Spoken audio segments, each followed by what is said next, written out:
গেলে রোজটার সঙ্গে দেখা হলো, যেতে যেতে আর তারপর যা হয় আর কি। কি পেলি ভাই? 50 টাকা। এ ভাই 25 টাকা দিয়ে ভাই, না না, ওসব হবে 25 না, টাকা দিয়ে হাফ হাফ হাফ দুজনের হাফ হাফ ওসব হবে না, চুপচাপ চলো। 25 টাকা দিয়ে হাফ হাফ হবে, হাফ হাফ ভাই, হাফ হাফ হবে, ব্যাপারটা বল ভাই। ওই সালারি এই দেখ, একটা কথা বলি, 150 টাকাটা ভাগ করতে হবে। একটু আগে যখন বললাম দিয়েছিলিস, চুপচাপ 50 টাকা তোর কাছে রাখ, 100 টাকা আমার কাছে। ঘরের ছেলে ঘরে চল।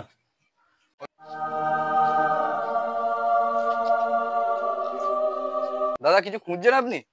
হ্যাঁ, আমার এখানে টাকা পড়ে 50 টাকা, 50 টাকা খুঁজছেন? হ্যাঁ হ্যাঁ হ্যাঁ এই নিন, এই নিন, এই নিন আপনার 50 টাকা, এটাই মনে হয় আপনার 50 টাকা। দাদা আপনি কি আরো কিছু খুঁজছেন? আর 100 টাকা খুঁজছেন কি? এই তো এর কাছে আছে, এর কাছে দাও, এর কাছে, দাও দাও দাও, 100 টাকা দাও, 100 টাকা দাও,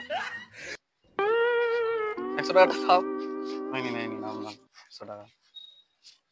দাদা, আপনি তো আমার 150 টাকা খুঁজে নিলেন, অনেক উপকার করলেন, তাই এই 50 টাকা আপনি রাখুন। ও